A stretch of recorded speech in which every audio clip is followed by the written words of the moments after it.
पता है, जिंदगी अक्सर अटकी हुई क्यों महसूस होती है? इसलिए नहीं कि मौके नहीं मिलते, बल्कि इसलिए क्योंकि हमारा दिमाग हर रोज हमें हार मानने के लिए तैयार कर रहा होता है। कभी सोचा है दिन में कितनी बार हम सब खुद से ये बातें कहते हैं? जैसे ही कोई बड़ा मौका सामने आता है, अंदर से पहली आवाज क्या आती है? अरे नहीं यार, ये तो मेरे बस की बात नहीं है। या फिर जब कोई चीज प्लान के हिसाब से नहीं होती तो हम फौरन क्या मान लेते हैं? यही ना कि मेरी तो किस्मत ही खराब है।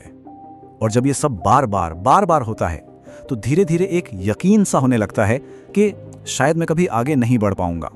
और फिर हम हैरान होते हैं कि जिंदगी में कुछ बदल क्यों नहीं रहा।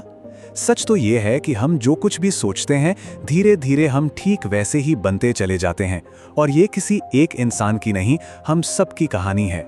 चलिए एक आम दिन की बात करते हैं। सुबह आंख खोलते ही सबसे पहला काम क्या होता है?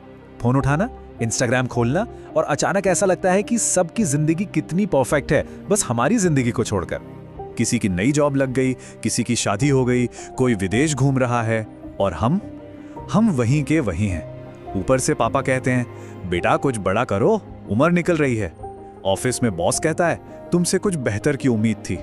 और फिर अंदर से एक धीमी सी आवाज आती है, शायद मैं सच में काफी नहीं हूं। चलिए अब एक ऐसी सच्ची कहानी सुनते हैं जो सिर्फ एक धार्मिक किताब की कहानी नहीं है, बल्कि ये एक माइंडसेट की कहानी है। ये कहानी है दाऊद की। लेकिन आज हम दाऊद को एक राजा की तरह नहीं, बल्कि एक आम लड़के की नजर से देखेंगे। तो सीन कुछ ऐसा है, एक तरफ इजराइल की पूरी सेना और दूसरी तरफ सिर्फ एक आदमी नहीं, एक दानव जिसका नाम था गोलियत। सोचकर देखिए, 9 फुट लंबा, भारी भरकम लोहे का कवच पहने, एक दहाड़ती हुई आवाज। वो हर दिन सामने आता और चिल्लाता, है कोई जो मुझसे लड़ सके? और हर दिन पूरी की पूरी सेना डर से कांप जाती थी। सारे सैनिक सोच रहे थे, ये इतना बड़ा है, हम मर जाएंगे। राजा भी निराश था। और तभी वो छोटा सा लड़का दाऊद वहां आता है।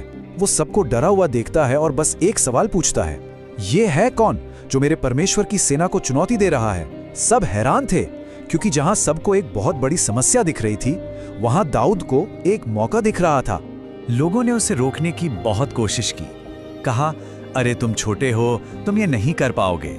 लेकिन दाऊद का जवाब सुनिए। उसने कहा, जब मैं भेड़ें चराता था तो मैंने शेर और भालू का भी सामना किया है, और जिस परमेश्वर ने मुझे तब बचाया, वो मुझे इससे भी बचाएगा। और दाऊद आगे बढ़ता है। उसके हाथ में क्या है? ना कोई तलवार, ना कोई कवच, सिर्फ एक गोफन और कुछ पत्थर। गोलियत उसे देखकर जोर से हंसता है, ये बच्चा मुझे हराएगा? दाऊद एक पत्थर उठाता है, गोफन को घुमाता है, और वो पत्थर सीधा जाकर गोलियत के माथे पर लगता है, और वो 9 फुट का दानव एक झटके में जमीन पर गिर जाता है। एक छोटे से लड़के ने एक दानव को हरा दिया था। जानते हैं क्यों? क्योंकि लड़ाई ताकत की नहीं, सोच की थी। और यही वो बात है जो जिंदगी बदल सकती है। बाइबल में नीति वचन 23:7 कहता है, जैसा कोई अपने मन में सोचता है वो वैसा ही होता है। असली लड़ाई बाहर की मुश्किलों से नहीं है, असली लड़ाई तो हमारे दिमाग के अंदर चल रही है। तो अब प्रैक्टिकल बात करते हैं। आज से, अभी से हम क्या बदल सकते हैं? पहला कदम, अपने नेगेटिव विचारों को पहचानना सीखें। जब भी मन में आवाज आए, मैं ये नहीं कर सकता, तो उस विचार को पकड़ें।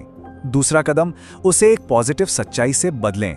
और तीसरा कदम, हर दिन इसे दोहराएं और महसूस करें। रोमियो 12:2 में लिखा है, अपने मन के नए हो जाने से खुद को बदल डालो। इसका मतलब क्या है? मतलब हर नेगेटिव सोच को बदलो। जब मन कहे मैं अकेला हूं, तो उसे बदलकर कहो, नहीं, परमेश्वर मेरे साथ है। जब मन कहे मेरी जिंदगी खराब है, तो कहो, नहीं, मेरी जिंदगी बदल रही है। और तीसरा, सबसे जरूरी कदम, जैसा कि फिलिपियो 4:8 में लिखा है, जो कुछ भी अच्छा है उसी पर ध्यान लगाओ। रोज सिर्फ 5 मिनट के लिए आंखें बंद करके उस जिंदगी के बारे में सोचें जो हम सच में जीना चाहते हैं। हो सकता है अभी जिंदगी वैसी ना हो जैसी हम चाहते हैं, लेकिन एक शक्ति हम सबके पास है, और वो है अपनी सोच को बदलने की शक्ति। और एक बात हमेशा याद रखनी है, हमारा आने वाला कल हमारी आज की सोच से ही बन रहा है। अगर ये बातें कहीं भी दिल को छू कर गई हैं, तो चलिए आज एक फैसला करते हैं। कमेंट्स में लिखिए, मैं अपनी सोच बदल रहा हूं। आइए इस सफर पर एक साथ चलते हैं।